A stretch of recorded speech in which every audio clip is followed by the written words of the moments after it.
Salut beau gosse, salut belle gosse. Batman, j'ai juste à prononcer le nom et théoriquement les garçons ils ont tous une petite bosse dans leurs caleçons et à l'inverse les filles ont toutes un peu d'humidité, bande de dégueulasses. Non, celle-là était ignoble. Tout ça pour vous dire que je suis profondément heureux, on va enfin pouvoir parler de ce film qui était mine de rien une des plus grosses attentes que j'ai vues de ces dernières années. Il y avait vraiment une hype, il y avait vraiment quelque chose, il y avait la peur d'être déçu également et en même temps il y avait une certaine confiance qui se dégageait du projet et c'était quand même très beau à voir. Et je suis comme vous, je l'avais dit dans ma vidéo FAQ, c'était que c'était l'une de mes plus grosses attentes et j'avais juste une seule hâte, c'était de poser mes fesses bien rondes, bien arrondies, je parle bien de mon cul sur les sièges du cinéma. J'avais juste envie de passer un moment assez convivial avec mes amis, etc. De passer un moment de divertissement pur, mais en même temps un moment unique, vraiment un moment de cinéma. Vous voyez ce que je veux dire? Vraiment ce genre d'œuvre qu'il n'y a que le cinéma qui est capable de proposer. En fait, j'avais tellement d'attentes énormes et j'espère pas être déçu. Mais en même temps, j'ai déjà vu le film, donc je sais si j'ai été déçu ou pas. C'est juste pour vous créer un petit lien dans la vidéo, une petite douceur. Et si on arrête de faire des blagues 5 minutes, ce que j'attendais véritablement, c'était une nouvelle proposition, un nouvel univers. Ça y est, on a eu ceux de Burton, on a eu ceux de Zack Snyder, enfin,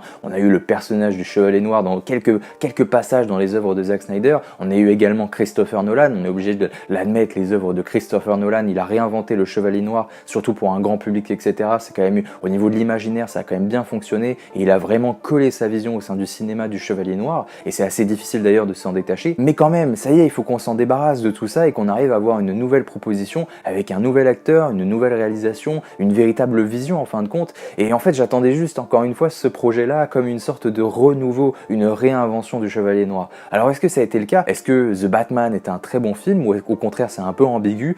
C'est notre sujet du jour. Je sais que vous l'avez attendu, c'est la bande de coquins. The Batman est une nouvelle aventure totalement inédite de notre Chevalier Noir favori. Nous découvrons un jeune Bruce Wayne torturé et rempli d'un côté funeste face à la situation qui règne dans la ville maudite de Gotham City. Il va devoir mettre de côté sa rage pour se constituer des alliés solides afin d'élucider les mystères d'une sombre affaire. Entre enquête, action, esprit torturé, violence, sadisme et noirceur, ce nouvel épisode de Batman ne laissera personne indifférent pour le plus grand plaisir des spectateurs. Quel bonheur, mais quel bonheur d'avoir un film qui est à la hauteur de ses ambitions, qui arrive à distiller une véritable vision d'auteur presque, j'ai envie de dire, qui arrive à distiller sa direction artistique avec une réalisation qui met vraiment en avant tout d'abord la première entité qui transparaît du film, et ce qui est assez inédit de l'avoir de cette façon, je trouve, Gotham City, qui vraiment inspire quelque chose de totalement inédit, de totalement nouveau, de frais, d'effrayant presque parfois. Il y a vraiment un aspect presque de ville maudite qui en ressort. C'est absolument fantastique au niveau de la direction artistique, et au niveau de la direction artistique, vu que je suis dans le même sujet,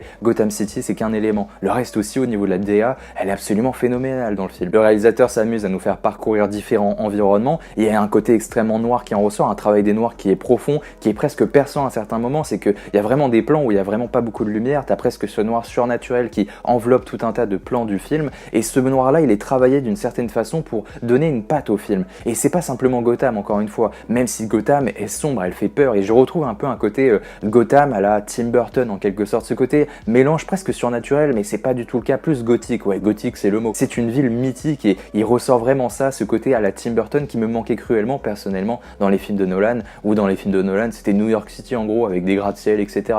On retrouve un peu ce côté-là du film, cette dimension réalistique, mais il y a quand même cette part à l'imaginaire qui est laissée pour laisser faire en fait dans l'esprit des spectateurs tout simplement. Et ce mélange entre gothique et en même temps réalisme, ça va dépeindre sur la ville de Gotham, et ça va aller également sur les personnages qui ont tous une part de noirceur, qui ont tous une part psychologique assez intéressante. Et d'ailleurs il y a tout un tas de pistes à la fois sur le développement de la ville, sur le développement de l'histoire et sur le développement des personnages qui est laissé en suspens. Alors c'est super, ça fait du bien pour l'interprétation des spectateurs, mais je dis ça parce que c'est rare dans un film de super-héros qu'on laisse des choses en suspens, ou alors c'est pour faire des suites. Et oui, là encore une fois, il y a vraiment une potentiel pour faire des suites évidemment, mais il y a quand même des choses où on sent qu'il n'y aura pas tout de suite des réponses qui seront apportées, que ce soit au niveau de la ville, etc. Je précise, pas seulement au niveau de l'histoire. Laisser libre cours à l'imagination des spectateurs, ça fait toute la subtilité, parce que du coup, on a vraiment une part de mystère qui se dégage de l'ensemble du film qui fait plaisir à voir. Et je suis désolé, mais dans des films de super-héros actuellement, chez la concurrence, etc., où on est toujours cadré, on sait toujours où ça va aller, d'avoir un peu de surprise, d'avoir un peu également de laisser prise sur les spectateurs en quelque sorte, ça fait encore une fois un bol d'air frais, il y a du travail qui transparaît, et c'est toujours ce que j'ai envie de voir. Et j'insiste véritablement sur cette ambiance qui pour moi est la plus grosse force de Batman. Ça a toujours été pour moi le personnage, mon héros préféré, parce qu'il y avait quelque chose qui se dégageait des personnages, quelque chose qui se dégageait de la ville, de l'ambiance, de la noirceur. Il y a vraiment une patte réalistique, inédite, unique. Et là, ouais, les gars, on se détache des films de Nolan, on se dégage des films de Burton, et le film a le mérite de mélanger un peu tout pour faire sa propre sauce, pour faire sa propre histoire, pour faire sa propre chose, en fin de compte. Voilà. En fait, c'est tout ce que j'ai eu envie de voir, avoir de l'inédit, du renouveau, parce que c'est la première fois que je vois vraiment un film Batman avec une ambiance aussi bonne. Les films de Nolan, par exemple, ils sont bons, je les adore, mais au niveau de l'ambiance, il manque quelque chose qui fait vraiment Batman. C'est mon point de vue, vous êtes pas forcément obligé d'être d'accord, et ça va pas être un jeu de comparaison sur l'ensemble de la critique. Pour moi, les comparaisons, elles ont pas lieu d'être, et on a déjà eu ce qu'on a avant, maintenant on l'accepte, maintenant on va vers le nouveau, et ce film-là cherche vraiment à nous faire comprendre ça. On va aller vers le nouveau, et ça passe par la surprise de l'ambiance, de la direction artistique, et de l'ensemble du renouveau, qui peut paraître assez redondant à certains moments au niveau de l'histoire. On peut se dire, par contre, on a déjà vu ça, où ça tente d'imiter des anciens films, mais par contre, au niveau du packaging, au niveau de l'emballage, tout est nouveau, tout est inédit, et ça envisage des pistes tellement intéressantes que j'ai envie de voir se développer au cinéma. De l'inédit, quoi. Est-ce qu'on mérite pas de l'inédit au cinéma? Bah si, Batman propose de l'inédit, c'est tout ce que j'ai à dire. Et il y a une esthétique qui est profondément comics qui se dégage, et je sais que ça va faire plaisir à beaucoup de personnes, mais les comics de Batman, si vous vous y intéressez, je pense que vous êtes beaucoup à vous y intéresser, et si c'est pas le cas, c'est pas grave, vous inquiétez pas. L'esthétique des comics de Batman est profondément, j'allais dire mature, mais j'aime pas ce mot, ça fait un peu péteux, mature. Qu'est-ce qui est mature, qu'est-ce qui ne l'est pas? Personne ne le sait, personne n'a le droit de dire ça. Il y a une certaine noirceur qui se dégage, presque une dimension horrifique qui va se dépeindre des comics de Batman et qu'on retrouve en partie dans ce nouveau film. Il y a vraiment une direction, ouais, noirceur c'est le terme, mais ça fait un peu cliché également, mais il y a, ouais, funeste, peut-être que funeste ça serait le mieux. On a vraiment une œuvre qui ne cherche pas à être grand public, même si on va y venir, ça reste un film de divertissement, mais au niveau de vraiment de tout, sa réalisation, etc., et de ce que le film met en avant comme thème, on a une esthétique qui est profondément comics, et par comics, j'entends qui est profondément funeste, mature, noir, sombre. Attachez tous les adjectifs que vous voulez, je sais que vous voyez où je veux en venir, et c'est ça le plus important. Et en plus de ça, qu'est-ce que le film, il est beau, quoi. Enfin, vraiment, il est magnifique. Vous l'aurez compris, l'objectif est de vous proposer une expérience totalement différente, qui s'émancipe de l'ensemble des films Batman sortis au cinéma, alors qu'on aurait pu s'attendre à juste titre d'un simple mélange entre plusieurs types et styles. Le film s'émancipe de cet héritage pour former sa propre proposition, une réinvention du Chevalier Noir. Une réinvention du Chevalier Noir. Rien que ça, c'est genre le titre qu'on pourrait voir dans un journal, dans les Mad Movies, dans les magazines qui vont traiter de cette sortie au cinéma.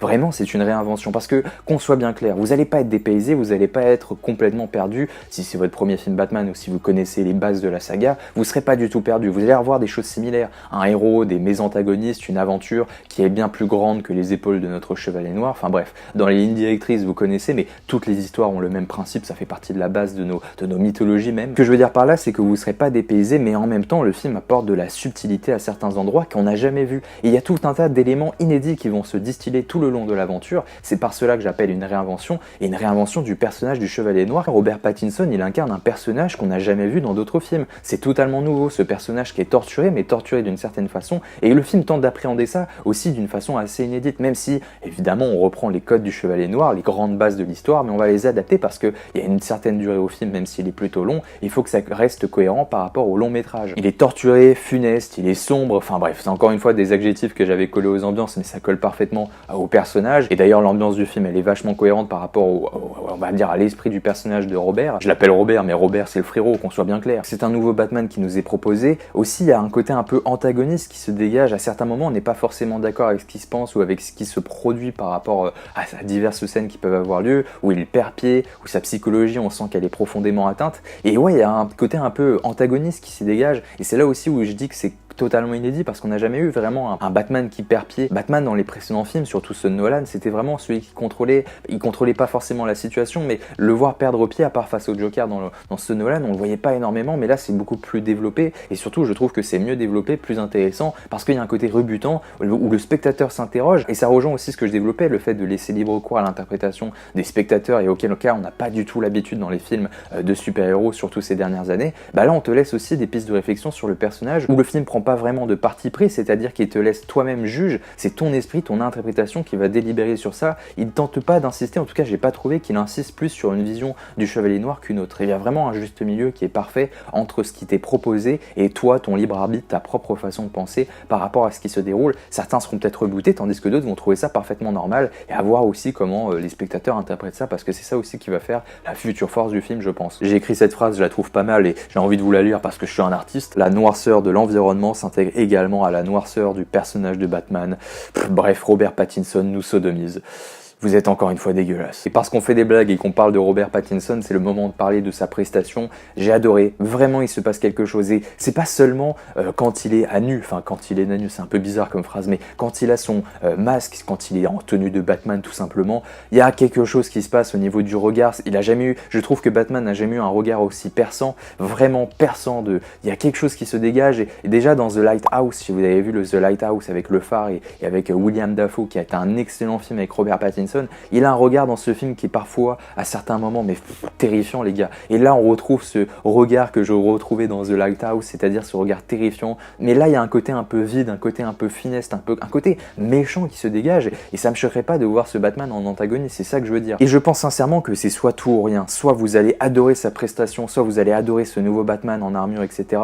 qui a un côté un peu chevalier. Le casque qui rend à la pellicule, c'est choquant, j'avais jamais remarqué dans les affiches ou dans les bandes annonces, mais là, la pellicule au cinéma, il y avait vraiment un côté chevalier d'armure à l'ancienne, presque rétro. Le casque qui difforme presque son visage, il lui donne un gros crâne, ça passe super bien, mais c'est très bizarre à l'œil. Je sais pas si ça a une signification, mais ça lui donne un côté encore plus austère, plus sordide en fin de compte. Attendez, je me suis perdu, qu'est-ce que j'étais en train de dire déjà? Ah oui, c'est vrai. Non, en fait, j'ai totalement oublié. Putain, qu'est-ce que je disais? J'étais en train de dire que c'est soit tout ou rien, c'est-à-dire que soit vous allez adorer le personnage, la prestation, les nouveaux thèmes qui sont abordés, et donc vous allez devenir, je pense, fan, soit vous allez détester. Et je pense pas qu'il y aura pas de juste milieu avec ce Batman, et je parle bien du personnage, pas du film. Il y aura pas de juste milieu, c'est soit tout ou rien, et j'ai du mal à voir des personnes nuancées. Pour moi, soit vous aimez, soit vous n'aimez pas, et d'habitude, j'aime pas dire ça, parce que en général, on a toujours de la nuance qui peut s'apporter. Un film peut avoir la moyenne, et là, je sais pas pourquoi, mais je pense que ça sera tout ou rien. Vraiment, le personnage de Batman est particulier, ça va plaire à beaucoup de personnes, mais ça va aussi beaucoup déplaire à beaucoup. C'est pas français ce que je raconte, mais vous avez saisi l'idée. Et je trouve vraiment que c'est un parti pris qui est couillu. Le film a conscience, je pense sincèrement, de pas pouvoir plaire à tout le monde, et on dirait qu'il en a rien à foutre. S'il fonce quand même dans son propre univers, soit vous prenez le wagon, vous vous attachez à cette nouvelle proposition, à ce nouvel univers,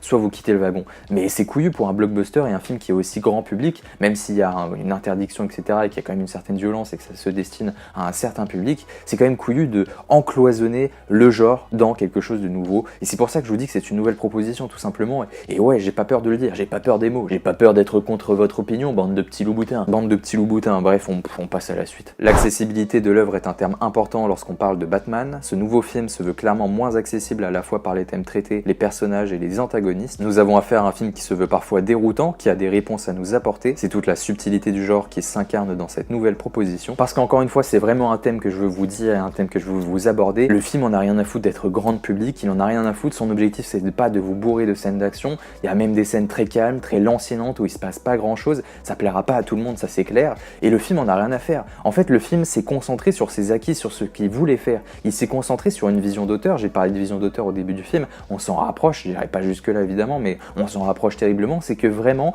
on cherche à avoir un propre univers et c'est presque pas un film de super-héros en fin de compte. C'est une nouvelle proposition. C'est vraiment l'objectif de ce film. Je fais que de me répéter depuis le début, mais je pense que c'est vraiment à avoir conscience quand vous allez voir ce film, tout simplement parce que sinon vous risquez d'être déçu ou d'être dérouté. Et un spectateur qui est dérouté, qui sait pas vraiment sur quel pied danser, qui sait pas vraiment à quoi s'attendre, c'est pas toujours un spectateur qui est satisfait. C'est pour ça que je m'attends aussi à voir beaucoup de personnes qui seront heureuses, mais aussi beaucoup de personnes qui soient déçues parce que c'était pas forcément là où ils attendaient que le film aille. Parce que oui, The Batman, c'est ça, c'est de l'inattendu, c'est de la surprise, c'est tout ce que le cinéma doit être, c'est-à-dire un spectacle de la magie, de ne pas savoir où le magicien va nous emmener. Le magicien, c'est Matt Reeves, avec tout un tas d'acteurs qui sont et qui performent sur scène, et il essaie de faire sa propre sauce, sa propre chose, son propre spectacle. Soit ça prend pas. Je viens de faire une métaphore qui est absolument dingue en fin de compte. Ouais, je me lance des fleurs, ouais, c'est la nouvelle année, on a le droit de se lancer des fleurs. Faut que j'ouvre cette canette, mais j'ai pas de whisky. Tout ça pour vous dire qu'il n'y aura pas d'entre-deux, c'est soit vous entrez dans ce Batman, soit vous n'entrez pas dans ce Batman. C'est tout ce que j'ai à dire, et pour moi, c'est la conclusion parfaite de cette vidéo. Véritablement, pour moi, j'ai tellement hâte d'avoir vos retours, d'avoir des argumentaires, d'avoir des dissertations qui vont paraître sur ce film, parce que ce film va mériter ça, j'en suis absolument convaincu. Et en fait, j'ai pas d'autre chose à dire que allez le voir, laissez sa chance à The Batman parce qu'il le mérite, laissez sa chance, laissez-vous tenter même si vous n'êtes pas attiré, même si vous vous attendez à quelque chose d'énorme, dans tous les cas, le film arrivera à vous surprendre. Vous serez totalement à un endroit où vous pensez pas y être en fin de compte, c'est ça que je veux dire. Donc bref, dans tous les cas, qu'importe que si vous avez attendu ce film ou pas, vous passerez une expérience totalement inédite. C'est tout le mérite qu'a ce Batman et cette vision de Matt Reeves. Et la vision de Matt Reeves, elle est profondément incroyable. Sur cette chaîne, on parle souvent de films d'horreur, on parle souvent de films d'auteur, d'une certaine vision qui a pour objectif de dérouter le public. Et vu que j'aime ce genre-là, je m'attache à cette nouvelle vision qui est proposée par Matt Reeves, cette ambiance, cette noirceur, ces personnages, tout le développement qui est fait, c'est clairement ce que j'aime le plus. Ça correspond à mon style de film et ça j'ai la certitude de ça. Et si vous avez la certitude que ça peut vous correspondre, que vous aimez ce genre de film, que vous aimez les œuvres un peu déroutantes, je pense que The Batman, ça sera vraiment l'expérience parfaite. Tout en n'oubliant pas que vous avez quand même affaire à un film qui est pas grand public, mais quand même une teinte blockbusterienne. Une toute petite teinte, vraiment cette teinte de divertissement qui transparaît par des scènes d'action qui sont brutales, bien réalisées, bien chorégraphiées. On sent qu'il y a aussi certaines scènes qui sont faites pour un côté jouissif, c'est tout le principe d'un blockbuster d'être jouissif, mais là le terme blockbuster pour moi il n'est pas du tout bon à choisir, c'est juste pour vous schématiser la chose, et ceux qui ont vu le film, je suis persuadé que vous comprenez là où je veux en venir. Bref, c'est une expérience à voir, je suis fier de l'avoir vu, et j'ai hâte d'avoir vos retours, donc j'espère avoir été le plus clair possible parce que c'était une critique, j'avais un peu de pression pour la faire parce que j'étais pas sûr d'aborder le film de la bonne façon, et surtout de réussir d'apporter plutôt, ou de vous expliquer ma vision. Vous voyez, rien que là je galère, enfin c'est fou quoi. Bref, j'espère que vous avez passé un bon moment sur cette chaîne, j'ai hâte d'avoir vos opinions, donnez-moi votre avis sur le film en commentaire, partagez la vidéo, likez, activez la cloche, abonnez-vous si c'est pas encore fait, prenez soin de vous, allez au cinéma, c'était mes Romains, merci pour tout, c'est tout ce que j'ai à dire. Mouah, ciao bene les gars.